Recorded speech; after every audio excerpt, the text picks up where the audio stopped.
क्या आप कभी किसी ऐसी जगह गए हैं जहाँ की हवा में एक अजीब सी खामोशी महसूस होती हो, जहाँ की दीवारों में सदियों पुरानी कहानियां दफन हो? आज हम आपको एक ऐसी ही जगह पर ले जा रहे हैं जो आपको इतिहास के उन पन्नों में ले जाएगी जिन्हें धूल ने आधा ढक दिया था। ये कहानी है कुलधरा गांव की। राजस्थान के जैसलमेर से लगभग 18 किलोमीटर दूर एक ऐसा गांव है जो पिछले 200 सालों से वीरान पड़ा है। कहा जाता है कि ये गांव पालीवाल ब्राह्मणों के आबाद थे। यहाँ के लोग बहुत मेहनती और खुशहाल थे। खेती बाड़ी और व्यापार में माहिर ये लोग अपनी संस्कृति और स्वाभिमान के लिए जाने जाते थे। कहते हैं कुलधरा और इसके आसपास के 83 गांव रातों रात खाली हो गए थे। लेकिन क्यों? आखिर ऐसा क्या हुआ कि हजारों लोगों ने अपनी बसी बसाई दुनिया को हमेशा के लिए छोड़ दिया? इसकी कहानी जुड़ी है जैसलमेर रियासत के एक दीवान सालिम सिंह से। सालिम सिंह बहुत क्रूर और अय्याश किस्म का इंसान था। उसकी बुरी नजर कुलधरा गांव के मुखिया की खूबसूरत बेटी पर पड़ गई। वो उस लड़की से जबरदस्ती शादी करना चाहता था। उसने गांव वालों को धमकी दी कि अगर उन्होंने अपनी बेटी उसे नहीं सौंपी तो वो उन पर इतने जुल्म ढाएगा कि वो सोचने पर मजबूर हो जाएंगे। पालीवाल ब्राह्मणों के लिए ये उनके सम्मान और स्वाभिमान की लड़ाई थी। उन्होंने अपनी बेटी को उस जालिम दीवान के हाथों में सौंपने से बेहतर मरना पसंद किया। अब उनके सामने दो ही रास्ते थे, या तो सालिम सिंह का अत्याचार सहें या फिर अपनी जमीन, अपना घर, सब कुछ छोड़कर चले जाएं। उस रात 84 गांवों के पालीवाल ब्राह्मणों ने एक पंचायत बुलाई।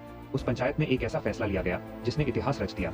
उन्होंने अपनी बेटियों के सम्मान के लिए, अपने स्वाभिमान के लिए अपनी जन्मभूमि को हमेशा के लिए छोड़ने का फैसला किया। कहते हैं कि उस एक ही रात में हजारों लोग अपने घरों को ताला लगाकर सिर्फ जरूरी सामान साथ लेकर आंखों से ओझल हो गए।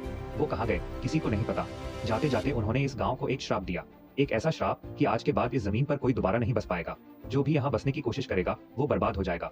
और शायद यही वजह है कि पिछले 200 सालों से ये गांव वीरान है। कई लोगों ने यहाँ बसने की कोशिश की, लेकिन उनके साथ कुछ न कुछ अजीब और अनहोनी घटनाएं हुई और उन्हें ये जगह छोड़कर जाना पड़ा। क्या आप कभी किसी ऐसी जगह गए हैं जहाँ की हवा में एक अजीब सी खामोशी महसूस होती हो, जहाँ की दीवारों में सदियों पुरानी कहानियां दफन हो?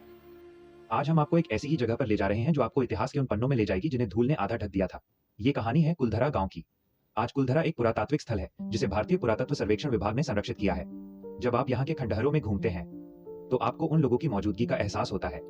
टूटी हुई दीवारें, सुनसान गलियां और हर तरफ फैली एक अजीब सी खामोशी, जैसे आज भी वो उस रात की कहानी सुना रही हो। कुछ लोग कहते हैं कि यहाँ आज भी उन पालीवाल ब्राह्मणों की आत्माएं भटकती हैं। सूरज ढलने के बाद यहाँ किसी को रुकने की इजाजत नहीं है।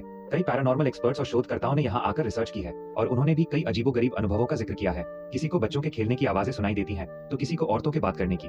कुछ लोगों ने तो परछाइयों को देखने का दावा किया है। क्या ये वाकई भूतों का साया है या सिर्फ लोगों का वहम? ये कहना मुश्किल है, लेकिन एक बात तो साफ है, कुलधरा की कहानी हमें बहुत कुछ सिखाती है। ये कहानी है त्याग की, बलिदान की और अपने सम्मान के लिए किसी भी हद तक जाने की। उन हजारों लोगों ने अपना सब कुछ दांव पर लगा दिया, लेकिन अपने स्वाभिमान से समझौता नहीं किया। जब आप उन टूटे फूटे घरों को देखते हैं तो सोचिए, कभी यहाँ हंसी खुशी का माहौल रहा होगा।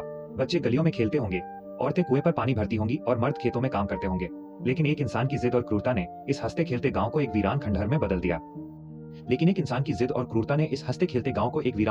दिया। कुलधरा की कहानी सिर्फ एक डरावनी कहानी नहीं है, ये एक चेतावनी भी है।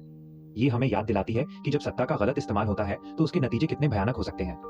ये हमें बताती है कि स्वाभिमान और सम्मान से बढ़कर कुछ नहीं होता। आज भी जब हवा इन खंडहरों से होकर गुजरती है तो ऐसा लगता है जैसे वो उन लोगों का दर्द बयां कर रही हो। उनकी चीखें, उनकी आहें आज भी इस वीराने में गूंजती हैं। शायद वो आज भी इंसाफ का इंतजार कर रहे हैं। वैज्ञानिक दृष्टिकोण से देखें तो शायद इन घटनाओं के पीछे कोई तार्किक कारण हो सकता है, जैसे कि यहाँ की भौगोलिक संरचना या हवा के दबाव की वजह से अजीब आवाजें आती हों। लेकिन जो भी हो, कुलधरा की कहानी लोगों के दिलों में बस चुकी है।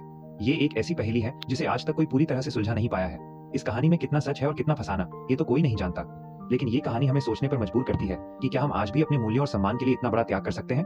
क्या हम अन्याय के खिलाफ एकजुट होकर खड़े हो सकते हैं, जैसे कुलधरा के वो लोग हुए थे? कुलधरा की यात्रा सिर्फ एक ऐतिहासिक स्थल की यात्रा नहीं है, बल्कि ये अपने आप में एक अनुभव है।